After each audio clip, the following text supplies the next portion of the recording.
Assalamualaikum warahmatullahi wabarakatuh. Nama saya Melia Kamal dari kelas 11 MIPA 3. Hari ini saya akan melakukan ceramah dengan judul Pakaian Istimewa untuk Muslimah Istimewa. Assalatu wassalamu ala asrofil anbiya wal mursalin wala alihi wasahbihi ajmain amma ba'du.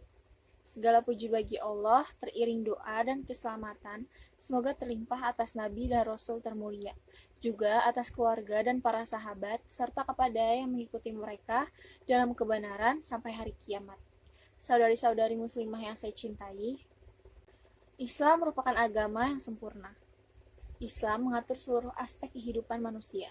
Tidak ada satupun hal yang luput dari aturan-aturan Islam, termasuk hal yang paling sederhana dan seringkali dianggap sepele, bahkan dilupakan, yakni tata cara berpakaian untuk muslimah.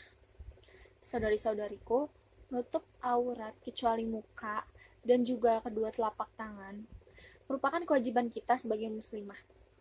Allah telah menunjukkan rasa cintanya kepada kita dengan memerintahkan kita untuk menutup aurat, yaitu melalui salah satu firman-Nya dalam surat Al-Ahzab ayat 59 yang berbunyi, A'udzubillahi minasyaitonirrajim. Bismillahirrahmanirrahim.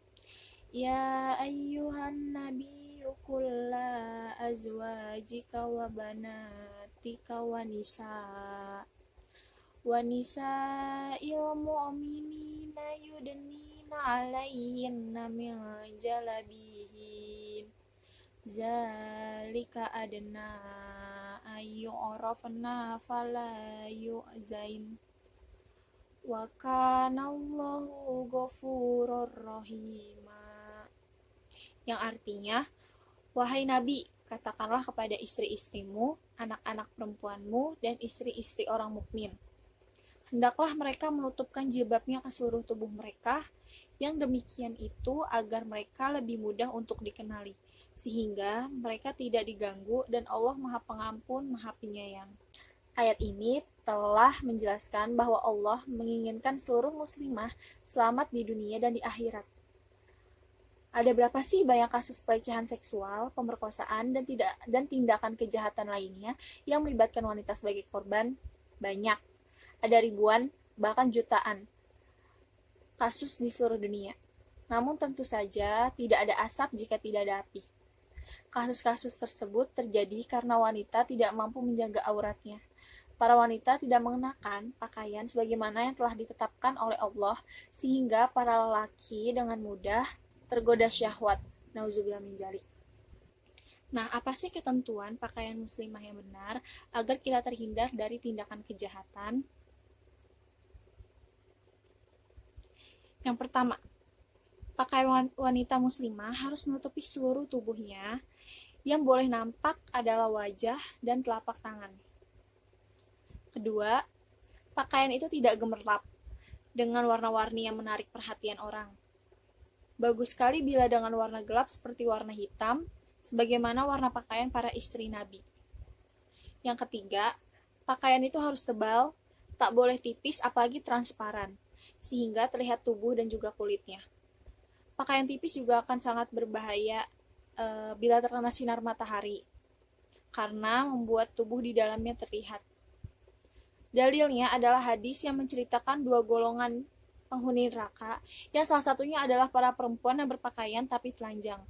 Maksudnya itu sebagaimana tercantum dalam Sahih Muslim, yang maksud dari hadis itu adalah para perempuan yang mengenakan pakaian yang tipis, sehingga justru dapat menggambarkan lekuk tubuh dan tak menutupinya, walaupun mereka masih disebut orang berpakaian, namun pada hakikatnya mereka itu telanjang. Keempat, gunakan pakaian yang longgar. Tidak boleh ketat atau sempit, karena hal itu akan membuat lekuk tubuhnya terlihat dengan jelas. Dalilnya adalah hadis Usamah bin Zaid yang menceritakan bahwa pada suatu saat beliau mendapat hadiah baju yang tebal dari Nabi. Kemudian dia memberikan baju tebal itu kepada istrinya. Namun karena baju itu agak sempit, maka Nabi menyuruh Usamah agar istrinya mengenakan pelapis di luarnya. Hadis riwayat Ahmad. Yang kelima, jangan memakai parfum yang menggoda. Kalau harus gunakan yang hanya tercium oleh dirinya karena begitu halus baunya. Dalilnya adalah sabda Nabi,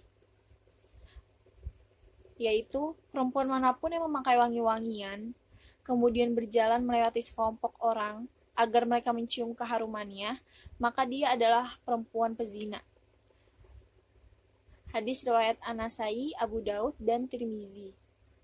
Bahkan Al-Haytsami menyebutkan bahwa keluarnya perempuan dari rumahnya dengan memakai wangi-wangian dan bersolek adalah tergolong dosa yang besar, meskipun dia diizinkan oleh suaminya.